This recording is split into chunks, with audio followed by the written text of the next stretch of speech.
Yes, I would like to address myself to two key concepts in the context, and one is friendship that you mentioned, but I would like to begin with the observation that really the dialogue started, and in my experience, was carried forward by the contemplative tradition on both sides. It started, in my case, because in the early 60s, I was asked by my abbot to go out and give talks. Father Damasus Vincent was always requested to give talks in many places, and he had too many invitations, so he would farm them out once in a while to younger monks. And so I was one of those who would go and give talks.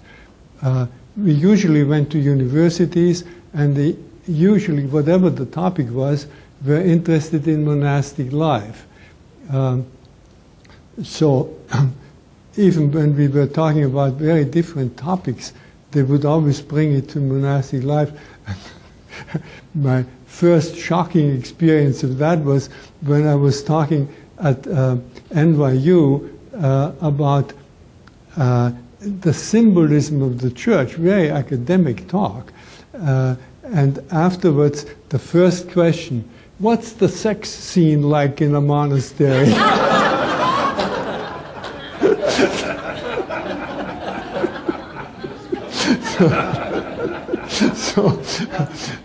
But my own encounter with Buddhism came about because I was giving these talks and I was asked to talk about monastic life, and all of a sudden these other monks were popping up. See, for us this is quite natural. When you hear the word monk, you might even think of a Buddhist monk first before you think of a Christian monk.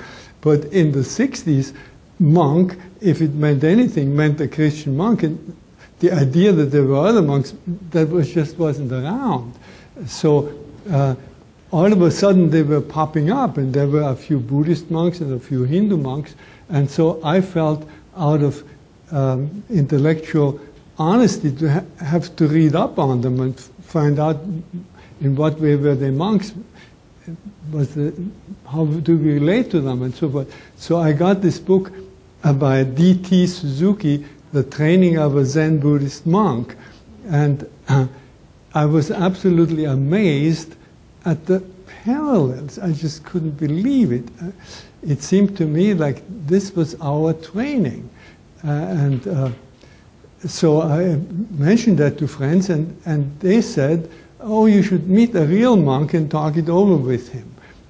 We have heard that a young monk has just come to New York from Hawaii, and that was now Edo Roshi, then Tai-san, little monk.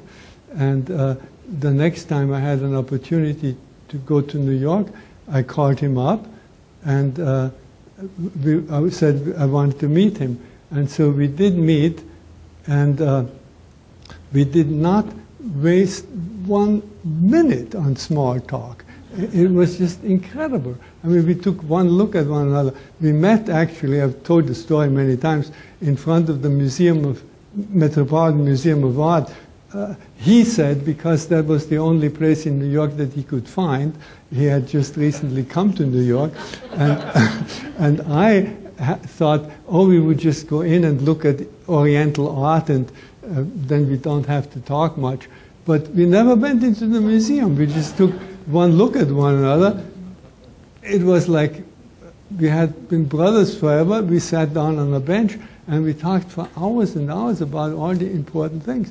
And then he asked me to come to his little zendo that he had opened at the time. And I told this to my abbot. And the abbot said yes, yes, but never acted on it. And every time I brought it up, he said it's a very good idea. And that was where it ended. So eventually, Tai-san was pushing, when are you coming? So I asked the abbot to invite him up to the monastery. And he spent 2 or 3 days with us. And we had many opportunities as a community to